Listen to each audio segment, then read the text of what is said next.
Hello, everyone. Today is Wednesday, May 7th, 2025, and welcome back to Love Remembers. We have a lot to uncover, a lot to over, so let's just jump right into it. Today, the Federal Reserve held interest rates steady today, keeping them at 4.25% to 4.5% range for the third consecutive meeting.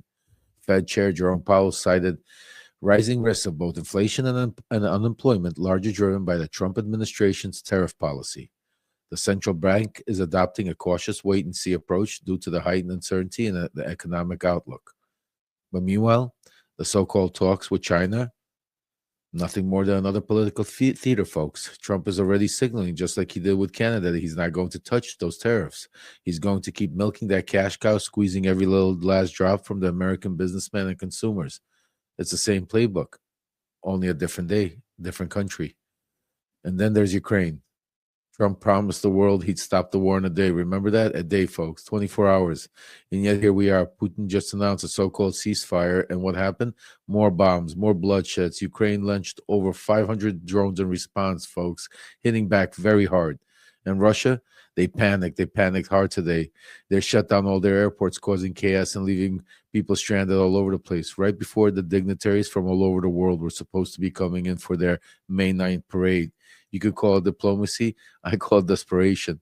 And while the world burns, Donald Trump is more worried about some imaginary line between Canada and America, probably wondering where he's going to play golf this weekend. But that's not all, folks. Yesterday, Trump announced there's a big announcement coming. Remember that from the Oval? From what I'm hearing and from my sources about the Middle East, and guess who's in the thick of it? Yep, Steve Witkoff, you guessed it.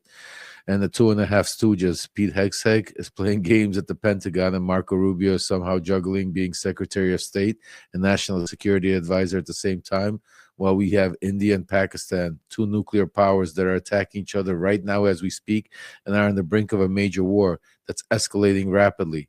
And yet our commander-in-chief is more concerned with tariffs, border walls, than any nuclear threats. And let's not forget the chaos in the Middle East. Yemen is burning. Israel's on high alert. Tensions are rising and the flames are spreading. It's a powder keg waiting to blow, and one's handling it. The Two and a Half Stooges, Witkoff in the Middle East, Hegseth making messages at the Pentagon, and Marco Rubio playing make-believe diplomat. Just think about that. But now I'm going to give you some good news. Yesterday, I had a conversation with Congressman Ro Khanna, and let me tell you, our call to action to flip the House now is gaining major momentum. Congressman Ro Khanna told me that they've been speaking with the three critical congressmen that I mentioned, Bacon, Fitzpatrick, and Valdeo, and it's moving. He told me to pass this message on to every single one of you. Keep doing what you're doing. Keep sending those emails. Keep making those calls. Keep posting, coming out and protesting. Everything matters because doing nothing is not an option. I keep telling you that. And while you're doing your job, I'm doing mine. I've got calls into plenty of congressmen and women to make our voices heard. We are moving the needle. But every one of you, every one of us can do something because history is going to judge us accordingly. We need to take this fight not just to the Democratic town halls, but the Republican ones too. Let them hear your voice. This isn't about policy difference, folks.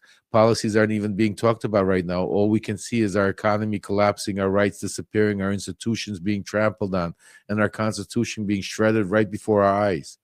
So right now, we need to unite. We need to make a stand. One voice, one purpose, one mission to be heard. And we're doing it. And I want to thank each and every one of you who's been supporting this movement, because this is not just a community anymore. It's a huge movement.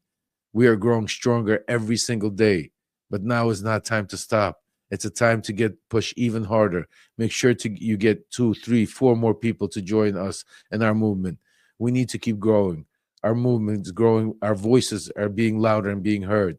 If you can, please become a paid subscriber. Contribute to Venmo at Lev-Parnas, because you are the backbone of this moment. You are what keeps it going. I want to thank every single one of you for what you did, because we will succeed and we will save our democracy. And remember one thing, continue calling, emailing your Republican congressmen, especially Bacon, Fitzpatrick, Valdeo.